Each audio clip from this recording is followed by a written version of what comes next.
Betting app promotion case Telugu రాష్ట్రాల్లో సంచలనంగా మారింది. ఈ కేసు విచారణ ముందుకు వెళ్తోంది. అనేక మంది సినీ సెలబ్రిటీలు ఇందులో ఇన్వాల్వ్ అయి ఉన్నారు. ఎలా ఉండబోతుంది చట్టపరంగా ఈ కేసుకు సంబంధించి అని మనం మాట్లాడదాం. మనతో పాటు ప్రముఖ న్యాయవాది నాగూర్బాబు గారు ఉన్నారు. సార్, మీరు చూస్తున్నారు బెట్టింగ్ యాప్ ప్రమోషన్ కేసు అనేది ఇంతమంది సినీ ఇండస్ట్రీకి చెందిన ప్రముఖులు ఉన్నారు, ఇంతమంది అగ్ర హీరోలు ఉన్నారు కూడా ఎవరికి తెలియదు, ఒక్కొక్కరికి బయటపడుతుంది. దాదాపు 25 మంది మియాపూర్ పిఎస్లో కేసు నమోదైంది వాళ్ళ మీద. మరోపక్క యూట్యూబ్ స్టార్స్ కూడా మీరు చూస్తున్నారు.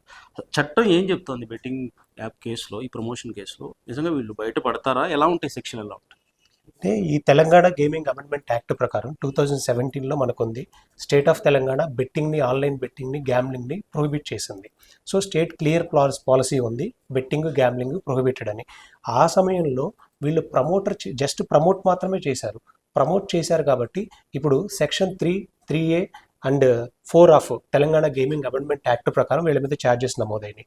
అదేవిధంగా BNS 318 అంటే ఇంతకుముందు IPCలో 420 చీట్ చేశారు ప్రజలని, మిస్లీడింగ్ అడ్వర్టైజ్మెంట్ ఇచ్చి యాక్ట్ ఎన్ఫోర్స్లో ఉన్నప్పుడు అని కేసు నమోదు చేశారు. సో వీటన్నిటిని బట్టి చూస్తుంటే ఇవన్నీ కూడా బిలో 7 years లోపు శిక్షలుగా మాత్రమే ఉన్నాయి. ఒక 318 మాత్రమే అప్ టు 7 years వరకు ఉంది. సో తెలంగాణలో మొట్టమొదటిసారిగా సజ్జనార్ గారి ద్వారా ఇంత పెద్ద ఎత్తున ఒక రెవల్యూషన్ రావటం, ఆ రెవల్యూషన్లో భాగంగా ఇలా FIRలన్నీ నమోదు చేయడం జరుగుతూ ఉంది. ఇంతకుముందు మరి ఈ సెక్షన్ లేదా, ఈ చట్టం లేదా అంటే ఇంతకుముందు 2017 నుంచి ఉన్నా కానీ మీరు తెలంగాణ స్టేట్స్లో ఏ పోలీస్ స్టేషన్లో కూడా ఇలాంటి FIRలు ఎక్కడా నమోదు అవ్వలేదు. ఇప్పుడే నమోదయ్యింది కాబట్టి ఇప్పుడు బిలో 7 years ఉన్నాయి కాబట్టి పోలీస్ స్టేషన్కి వాళ్ళకు నోటీసులు ఇచ్చి కొంతమందిని పిలుస్తూ ఉన్నారు, వాళ్ళని విచారిస్తున్నారు, పంపిస్తూ ఉన్నారు. సో ఇంతవరకు ఎవరిని కూడా రిమాండ్ పెట్టిన దాఖలాలు లేవు. రిమాండ్ పెట్టలేదు కాబట్టి నోటీసులు ఇచ్చి పంపించే అవకాశాలే ఎక్కువగా కనిపిస్తూ ఉన్నాయి. అండ్ ఇన్వెస్టిగేషన్ కూడా ఏ కోణంలో జరుగుతుంది అంటే కొంతమంది వెళ్ళి వచ్చిన వ్యక్తులతో మాట్లాడితే వాళ్ళు చెప్తున్న అంశాలు ఏంటంటే, మీకు డబ్బు ఏ రూపంలో వచ్చింది, ఎవరిచ్చారు, మీకు ఎలా వచ్చింది అనే విషయం, ఎన్ని యాప్స్ ప్రమోట్ చేశారు, మీరు ఎలా లావాదేవీలు జరిగినాయి అన్న కోణంలోనే ఇన్వెస్టిగేషన్ జరుగుతూ ఉందన్నమాట. వీళ్ళందరూ సెలబ్రిటీస్ అందరూ తప్పించుకుంటున్నారు, వాళ్ళు సాక్షులుగా మారిపోతున్నారనే వాదనలు వస్తున్నాయి, బయటికి వార్తలు కూడా వస్తున్నాయి. ఎంతవరకు సాధ్యం అవుతుందండి అది? నిజంగా వాళ్ళు సాక్షులుగా మారే అవకాశం ఉంటుందా? ఇప్పుడు ఎవరైతే ప్రధానంగా ఈ సినిమా సంబంధించిన హీరోలు ఉంటారో వీళ్ళందరూ కూడా చివరికి వీళ్ళ మీద కేసు ఉండని పరిస్థితి ఉంటుందా? అంటే కేసు అనేది డెఫినెట్గా ఉంటుంది అండి, ఉండకుండా ఏమీ ఉండదు. ఈ కేసులో వీళ్ళు ఎంత డబ్బు తీసుకున్నారు అంటే 1 లక్ష రూపాయలు, 2 లక్షలు, 5 లక్షలు తీసుకొని వీళ్ళు ప్రమోట్ చేశారు. పెద్ద పెద్ద సెలబ్రిటీస్ అయితే 1 కోటి రూపాయలు ప్రమోట్ చేశారు. వీళ్ళకి 1 కోటి రూపాయలు ఇస్తున్నాడు అంటే ఆపరేటర్ ఎంత పెద్ద నెట్వర్క్ చేస్తూ ఉండాలి. ఆపరేటర్ అంటే బెట్టింగ్ యాప్ నడిపే వ్యక్తులు క్లియర్గా వేల కోట్ల రూపాయలు టర్న్ ఓవర్ చేస్తూ ఉన్నారు, ఇల్లీగల్గా మన తెలంగాణలో నడుపుతూ ఉన్నారు. సో వాళ్ళందరి మీద ఉక్కుపాదం మోపాలి అన్న ఉద్దేశంతో వీళ్ళ నుంచి కన్ఫెషన్ స్టేట్మెంట్ అనేది తీసుకుంటారు. ఇప్పుడు ఎవరైనా నిందితులుగా ఉన్నవాళ్ళు, మేము ఈ విధంగా చేసాము, మాకు డబ్బు ఈ రూపంలో వచ్చింది, ఆపరేటర్ ఈ బ్యాంక్ లావాదేవీలు జరిపారు, లేదా పలానా వ్యక్తి వచ్చి మాకు ఇచ్చాడు అన్నప్పుడు డెఫినెట్గా అక్యూజర్ వచ్చేసి అక్కడ ఆపరేటర్ మెయిన్ రోల్ అవుతుంది, వీళ్ళది రోల్ తగ్గిపోతూ ఉంది. సో ఇప్పుడు నమోదైన FIRలో కూడా కొన్ని FIRలో ఆపరేటర్ని అంటే బెట్టింగ్ యాప్ నడిపే వ్యక్తులు ఎవరో తెలియదు కాబట్టి వాళ్ళని బెట్టింగ్ యాప్ మేనేజ్మెంట్గా మాత్రమే చూపించారు అక్యూజర్ 1గా. వీళ్ళని అక్యూజర్ 2గా మిగతా వాళ్ళందరినీ చూపించారు కొన్ని FIRలో. కొన్ని FIRస్లో వచ్చేసేసి ఇప్పుడు బయాసన్ని యాదవ్ FIR మనం చూసుకుంటే అతను డైరెక్ట్గా అతనే అక్యూజర్గా పెట్టేసేశారు. అతను ఆర్గనైజ్డ్ క్రైమ్ అని 111 సెక్షన్ కూడా పెట్టారు. ఆ సెక్షన్ ప్రకారం అయితే 10 ఏళ్ళు పైన 10 ఏళ్ళ వరకు అప్ టు 10 years వరకు జైలు శిక్ష పడేటువంటి అంశం అందులో. ఇప్పుడు చూస్తున్న ఇన్ఫ్లుయెన్సర్స్ అందరూ కూడా చాలా వరకు తన ఇన్స్టాగ్రామ్లోనో లేకపోతే యూట్యూబ్లోనో చిన్న చిన్న వీడియోలు చేసి తర్వాత టెలిగ్రామ్ ఛానల్స్ నడిపి వాళ్ళ ద్వారా నడిపిన వాళ్ళే. సో ఇక్కడ చాలా క్లియర్గా ఇది ఆర్గనైజ్డ్ క్రైమ్గా చూపిస్తూ ఉన్నారు. ఇప్పుడు ఆర్గనైజ్డ్ క్రైమ్ ఎలా అవుతుంది అని అంటే బెట్టింగ్ ఆపరేటర్ కూడా ఇంక్లూడ్ అయ్యి బెట్టింగ్ ఆపరేటర్తో వీళ్ళ చేతులు కలిపి కోట్ల రూపాయల లావాదేవీలు జరిగినాయి అని ప్రూవ్ చేయగలిగితేనే అది ఆ సెక్షన్ అప్లికబుల్ అవుతుంది అనమాట. లేదంటే కోర్టులో ఎంతవరకు నిలబడుతుంది అనేది మనం చూడాల్సిన అంశం. ఈ సెక్షన్లు ఎంతవరకు, ఇప్పుడు ఎవరైతే మనం మియాపూర్ పిఎస్లో 25 మంది సెలబ్రిటీస్, దగ్గుబాటి రానా కానీ, విజయ్ దేవరకొండ, మంచు లక్ష్మి, వీళ్ళ పేర్లు వినిపిస్తున్నాయి. వీళ్ళ మీద కట్టిన సెక్షన్స్ అనేవి ఎలా ఉన్నాయి అంటే ప్రయారిటీ శిక్షలు పడే వరకు వెళ్తాయి, అవి ఎలా ఉంటుందండి? నెక్స్ట్ ఎలా ఉండబోతుంది విచారణ?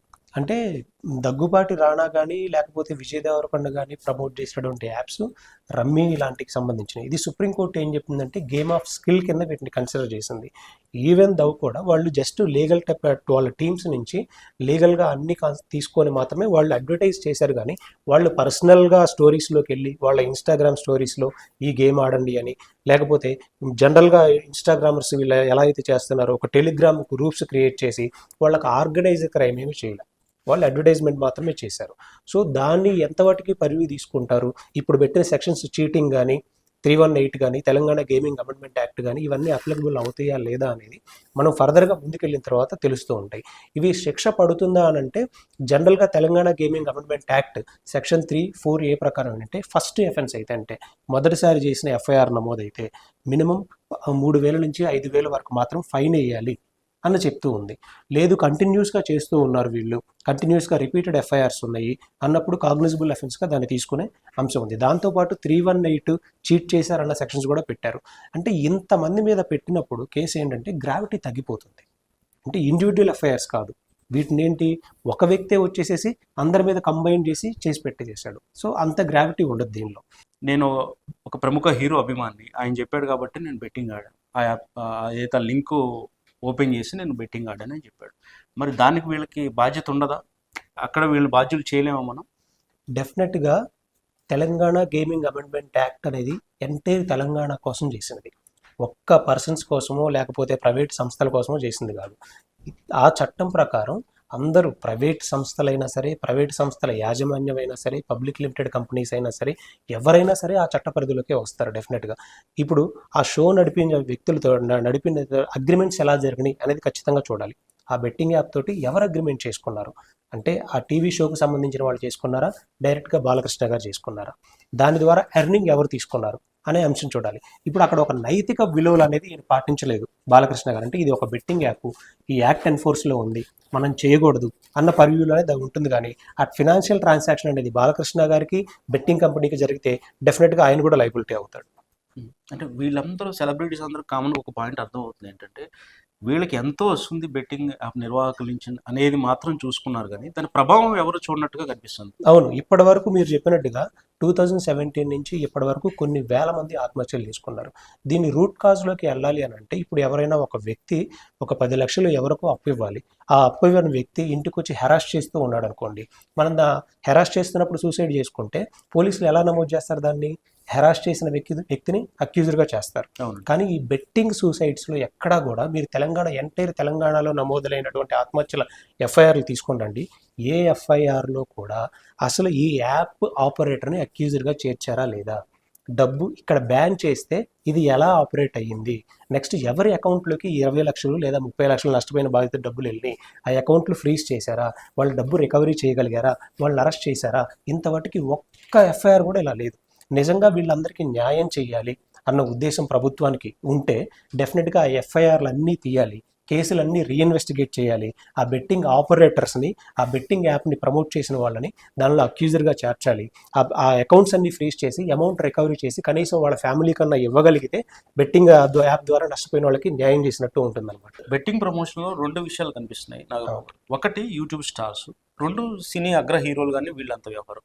ఇక్కడ ఈ 2 కేసెస్లో కూడా ఏదైతే జరిగిందో క్రైమ్ 2 ఒకే రకంగా ఉందా, లేదంటే ప్రయారిటీ మారిందని మీకు అనిపిస్తుందంటే? ప్రయారిటీ డెఫినెట్గా మారుతుందండి. ఎలా అండి? ఈ బాలకృష్ణ కానీ లేకపోతే ప్రభాస్ కానీ లేకపోతే విజయ్ దేవరకొండ కానీ వాళ్ళు ఎక్కడ టెలిగ్రామ్ గ్రూప్స్ లేకపోతే వాళ్ళ పర్సనల్ ఇన్స్టాగ్రామ్స్లో వాళ్ళ పర్సనల్ ప్రొఫైల్స్లో ఎక్కడ వాళ్ళు పెట్టుకొని లింకులు పెట్టి ఈ లింక్ క్లిక్ చేసి మీరు ఆడండి, ఈ ప్రోమో కోడ్ యూజ్ చేయండి అని చెప్పిన దాఖలాలు లేవు. కానీ ఇప్పుడు మిగతా ఇన్ఫ్లుయెన్సర్స్ వీళ్ళు ఎవరైతే ఉన్నారో క్లియర్గా ఈ లింక్ క్లిక్ చేయండి, ఇది బోనస్ కోడ్ అని కొంతమంది అయితే టెలిగ్రామ్ ఛానల్స్ కూడా నడిపారు, ఆ టెలిగ్రామ్ ఛానల్స్లో గ్రూప్లో జాయిన్ కూడా చేశారు. సో దాని ద్వారా ఇన్కమ్ కూడా సంపాదించారు. ఈ రెండింటికి చాలా తేడా ఉంది. వీళ్ళు చేసినటువంటి అంటే అడ్వర్టైజ్మెంట్గా దీన్ని కన్సిడర్ చేస్తున్నారు, వీళ్ళు చేసిన దాన్ని ఆర్గనైజర్ క్రైమ్గా చూస్తున్నారు. ఈ రెండింటికి కాన్సిక్వెన్సెస్ డిఫరెంట్గానే ఉంటాయి ఎప్పుడు కూడా. శిక్షలు కూడా మారిపోతాయి రెండింటికి. శిక్షలు అంటే 311 సెక్షన్ అప్లికబుల్ అయితే డెఫినెట్గా మారుతుంది. దీని కోర్టులో ప్రూవ్ చేయాల్సిన నెసెసిటీ ఉంది. ఎవరో వెళ్ళి సింపుల్గా పోలీస్ స్టేషన్కి వెళ్ళి కంప్లైంట్ ఇచ్చినంత మాత్రాన దాన్ని ఏదో హడావుడిగా మనం మీడియాలోనో గ్రావిటీగా ఇట్లా చూపిస్తాం కానీ కోర్టు పరివ్యూలోకి వచ్చేసరికి దాన్ని ప్రూవ్ చేయాల్సిన నెసెసిటీ ఉందన్నమాట.